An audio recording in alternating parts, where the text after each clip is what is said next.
What's up, everyone? Welcome back to another video, and this time I'm going to rank every single Stephen King adaptation that I have seen and that I've owned. Let's waste no time. Let's get right into it. Coming in at number 24 is Pet Sematary 2019. My thoughts on this movie have not really changed since my once and only viewing. From an acting and production standpoint, I think this movie is pretty good. From an overall adaptation of the story, I think this movie is a complete failure. It makes changes that don't need to be made, and I just never got the sense that this movie translated Stephen King's message the way the 1989 movie did. And that's really the reason why this movie is a 4 out of 10. It just doesn't do a good job at being an adaptation of a good Stephen King story. Coming in number 23 is Cary 2013. This is basically a shot-for-shot remake of the original De Palma 76 movie, despite a really good performance by Chloe Grace Moretz and a better version of her mother played by Julianne Moore. I don't really find this version of Cary to be all that interesting. It's a very middle-of-the-road movie, 5 out of 10. Nothing offensive, but nothing memorable. Coming in at number 22, The Shining 1997 TV miniseries. My thoughts on this movie haven't really changed as I reviewed it a couple weeks ago.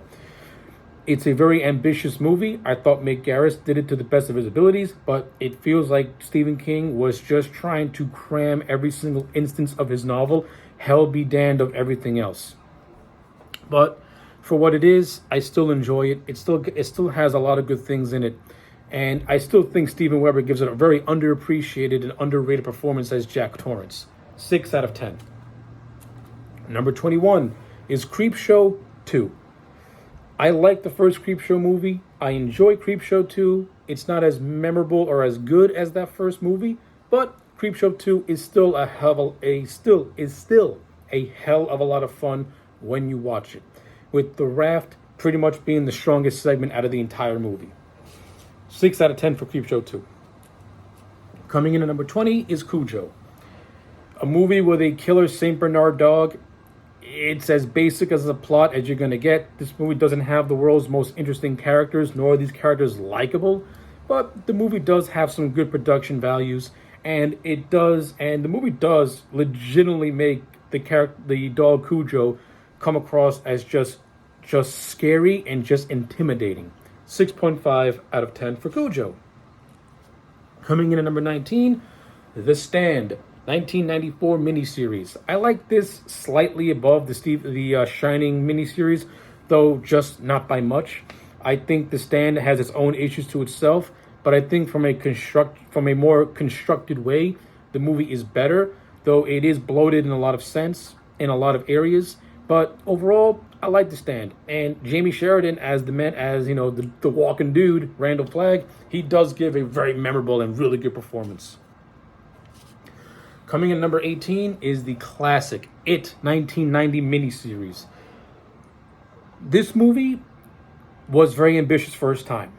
For the most part, part 1 with the kids still holds up. Part 2 with the adults, it's definitely the weaker of the two segments, though I still like it. I like the adult actors that are in this movie. I think the story should have been more. The story and the construction of the story could have been trimmed, could have been handled much, much better. But this movie was bound by early 90s time constraints for television and just, censorship and things like that. So you got what you got with the It 90 miniseries. But for what it is, it's a good adaptation of the source material. It is a movie that is riddled with a lot of flaws, but you can tell that heart is in this movie. And of course, you got Tim Curry playing the definitive role of Pennywise, the dancing clown. Sorry, Tim Curry all the way. He's the best. 6.5 out of 10 for the It miniseries. Coming in at number 17, The Running Man with Arnold Schwarzenegger. As a Stephen King adaptation, this movie is a failure, but as just a standalone Arnold Schwarzenegger movie, not taking into account that it's based off a Stephen King novel, this movie is a lot of fun. It's a fun, typical 80s Arnold movie, and I appreciate it for that. 8 out of 10 for The Running Man. I think for that one, the Stephen King purists are going to rake my head over the coals. Like, how could you give The Running Man such a high grade? It's not based off the book. Yeah. Listen, I'm an Arnold fan first and a Stephen King fan second. I'm biased. Coming in at number 16 is 1922. I enjoyed 1922. I think the pacing in this movie can be very sluggish in a lot of areas, and there are scenes that can drag on longer than they should. But this movie is backed by an outstanding performance by Thomas Jane, who gives a very earnest and subdued performance as the lead in this movie. Watch it, if only for Thomas Jane. But I still say give it a chance because it is a very good movie. 8 out of 10 for 1922. Coming in at number 15 is Salem's Lot. The 1979 TV miniseries by the awesome and late Tobe Hooper. I'm not a big fan of vampire movies, but I do like Salem's Lot, and I do like this adaptation, and I do think that Tobe Hooper made an outstanding vampire movie that I thoroughly enjoy. I mean, of course, if you watch it back now, this movie isn't the most exciting thing you'll ever see in your life. It does have some hokiness to it, but Tobe Hooper does do a fantastic job at creating this spooky, eerie, and creepy atmosphere, and you do have some very good performances that do shine in this movie. 8 out of 10 for Salem's Lot. Coming in at number 14 is Christine. You take John Carpenter, you take Stephen King, you get Christine. It's not John Carpenter's best work, it's not John Carpenter's best work, but it's still a very good and very solid movie. 8 out of 10 for Christine. Coming in at number 13, Cary, the 1976 movie. This is an adaptation of Stephen King's first novel of the same name, which makes it the very first Stephen King adaptation to be made. And not for a lack of trying, Brian De Palma, to me, still made a movie that resonates and holds up. Yes, in a lot of areas, this movie can come across as being very, very dated, but the story still resonates, and Sissy Spacek's performance as the title role is still fantastic. She does a great job at playing the vulnerability and downright ruthlessness of Cary to perfection. Even though this movie does have some hookiness to it, I do think Piper Laurie's performance can be a little too hammy for its own good. It's still a very, very solid adaptation, which is why, to me, Cary 1976 is a solid 8 out of 10. Coming in at number 12, we have It, the remake, chapters 1 and 2 from 2017 and 2019. I'm just gonna rate this all as just one thing. It remake is at the end of the day a solid 8 out of 10. Right, this movie is superior to the 1990 miniseries. It follows the book more closely. It better develops both the adult and child characters. It does make some changes that I wasn't too keen on, that I didn't like. However, it does make some changes that I do think are for the better and that I do like. They're both movies have good things in it and bad things in it, but overall they tell the story of it in a very, very good way, which is why, as a whole, it's an 8 out of 10 for me, because I really do like it. Coming in at number 11, Pet Sematary, 1989.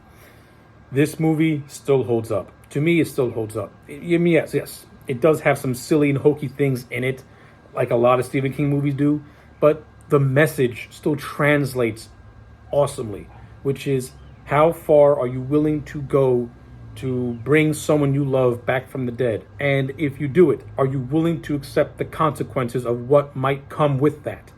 That message is still in this movie. That message still resonates. 9 out of 10 for Pet Sematary. Now we're getting into the top 10, the nitty gritty. Coming in at number 10 is Dead Zone, The Dead Zone by David Cronenberg. I think this is a very good adaptation of the source material.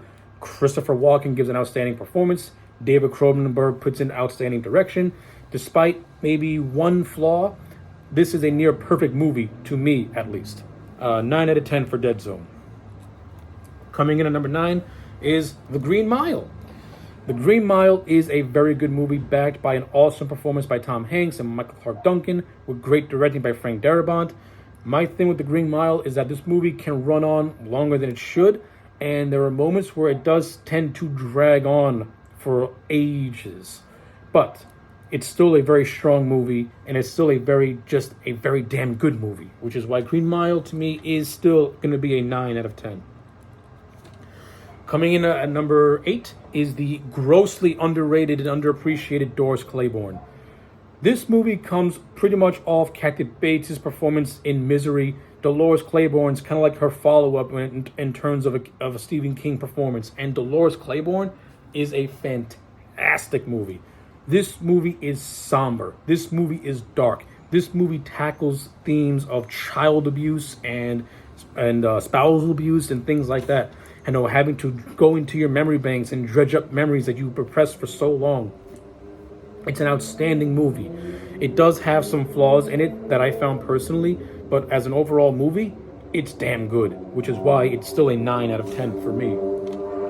Coming in at number 7, Dr. Sleep. I love Dr. Sleep.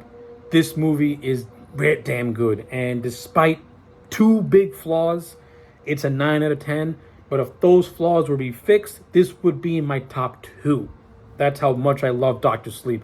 That's how much I thought that Mike Flanagan did an outstanding job at making a sequel to the Stanley Kubrick original. He almost got it. He almost got it. Some people say he did get it. For me, he almost got it. All right. Now we're getting into the bitter end. So, coming at number 6, Stand By Me. Stand By Me, great movie. A perfect coming-of-age story. 10 out of 10. Number 5, Gerald's Game. Mike Flanagan, he does it again. This was Mike Flanagan's first adaptation of a Stephen King story, and this is what pretty much got him sold me on him as a director, and pretty much got him the gig on Dr. Sleep. He pretty much took a story that is going to be really hard to adapt, and he made it work. Carla Gugino gives an outstanding performance in Gerald's Game. Outstanding movie, 10 out of 10. Coming up now, Creepshow. George A. Romero and Stephen King team up to bring a horror comic book come to life with Creepshow. This is just a fun fucking movie. I love Creepshow. Number 3, Misery. This Misery is a fantastic film.